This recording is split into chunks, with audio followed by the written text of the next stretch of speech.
Assalamualaikum warahmatullahi wabarakatuh. Perkenalkan, nama saya Yudi Agus Saputra, mahasiswa PPG dalam jabatan kategori 2 tahun 2022 Universitas Negeri Semarang.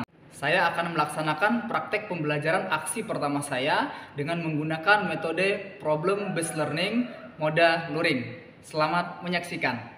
Assalamualaikum warahmatullahi wabarakatuh. Waalaikumsalam warahmatullahi wabarakatuh.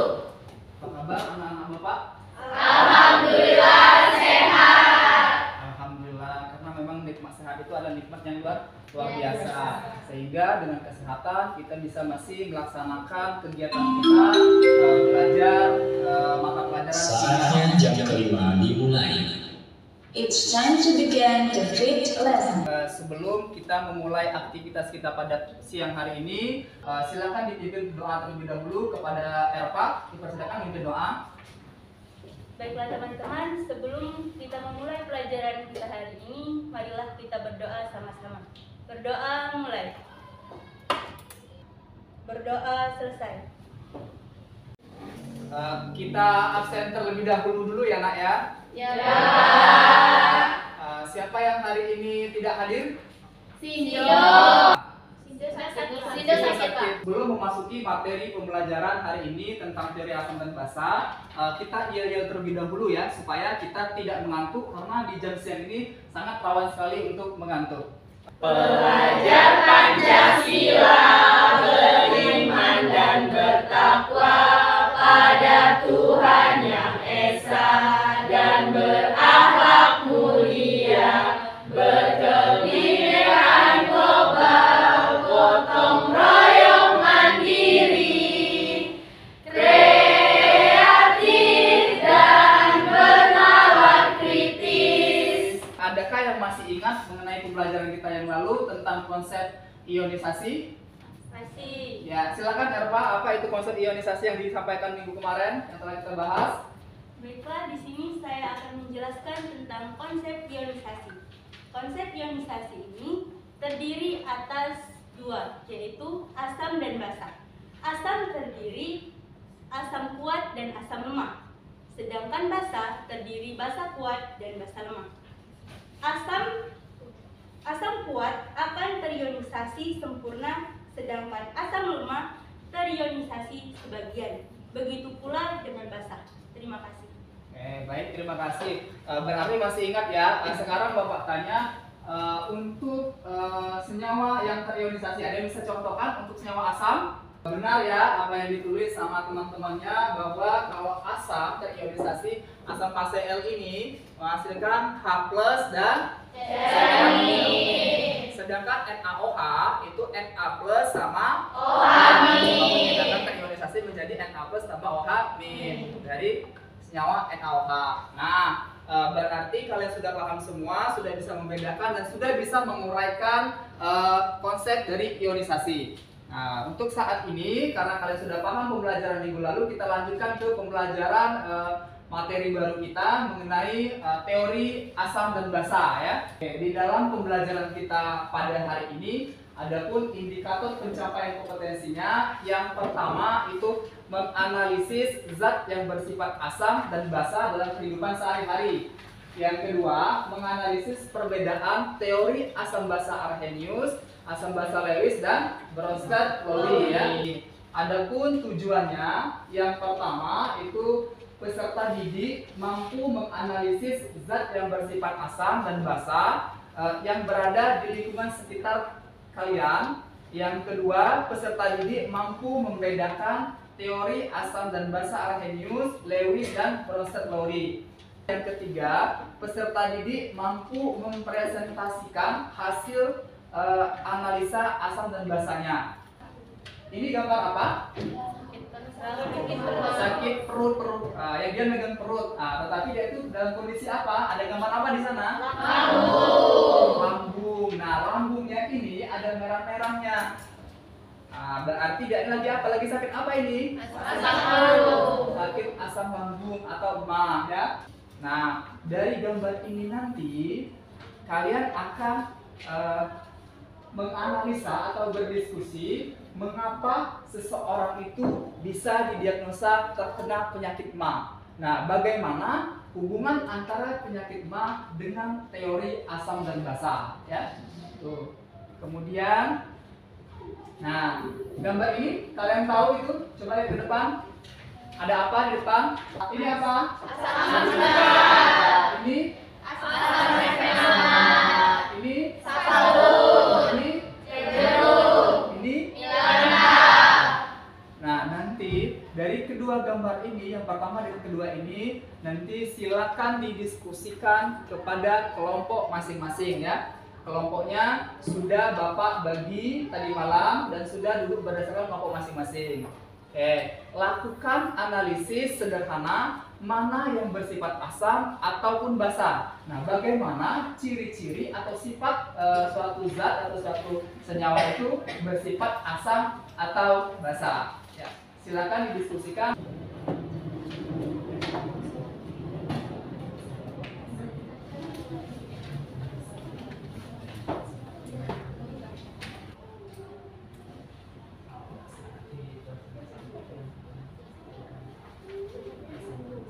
Assalamualaikum warahmatullahi wabarakatuh. Waalaikumsalam warahmatullahi wabarakatuh. Kami asam basa menurut asam arrhenius merupakan zat yang jika dilarutkan dalam air, maka air tersebut akan menghasilkan ion H+ dalam larutan tersebut. MA merupakan kondisi di mana tubuh memproduksi asam lambung berlebih. Untuk mengobati MA tersebut bisa menggunakan obat MA yang merupakan contoh basa yang bermanfaat untuk menetralisir asam lambung.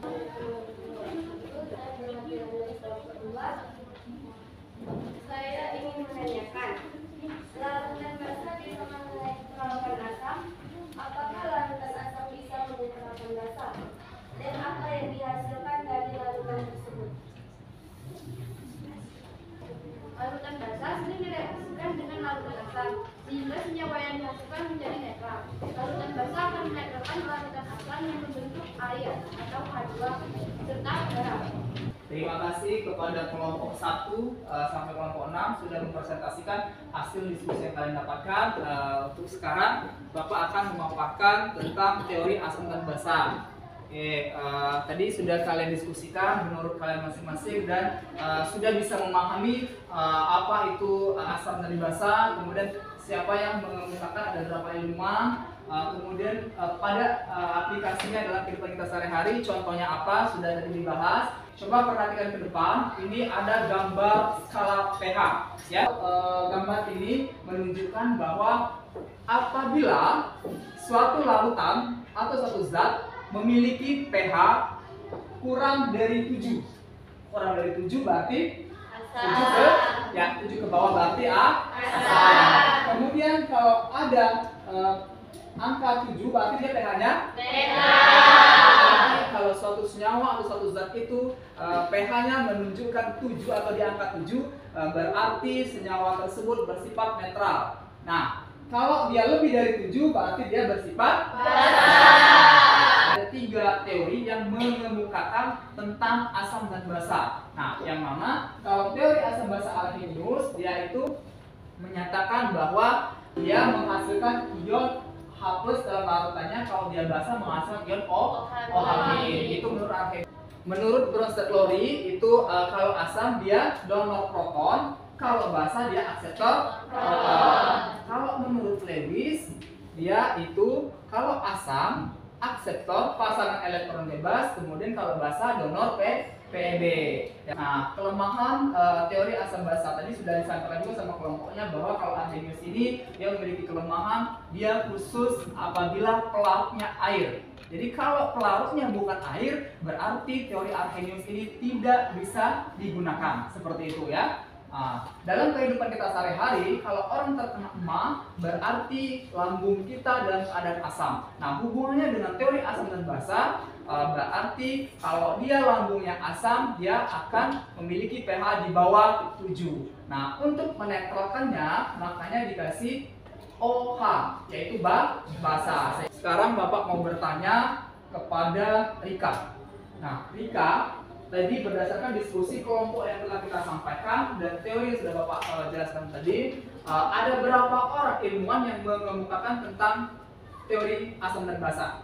Ya. Ada 3, ada Arrhenius, Brochet-Lowry, dan Lewis. Oke. Nafda, contoh obat yang mengandung basa yang bisa digunakan untuk penyakit ma tadi apa? Coba Tiara, ciri-ciri asam dan basa apa? Kalau asam, pH-nya kurang dari 7, Ya. rasanya asam. Kalau basa, pH-nya lebih dari 7, terasa pahit. Terasa pahit, oke.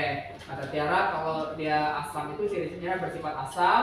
Kemudian kalau basa itu dia rasanya pahit. Nah, dari materi yang disampaikan, dari diskusi yang telah dilakukan, silakan disimpulkan Salsabila apa yang dapat dipahami pada pembelajaran kali ini.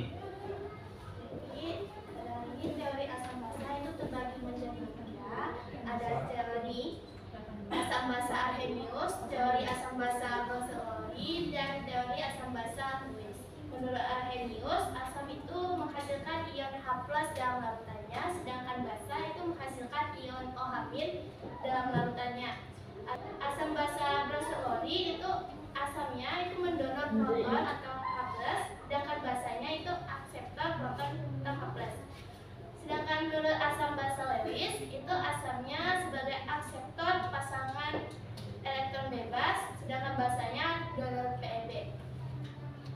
Contoh asam dalam kehidupan sehari-hari kita itu ada asam cuka. Sedangkan contoh basa dalam kehidupan sehari-hari kita ada daun sirih. Hubungan mah dengan teori asam basa sendiri, karena mah adalah sesuatu kondisi di mana lambung memiliki tingkat keasaman yang tinggi.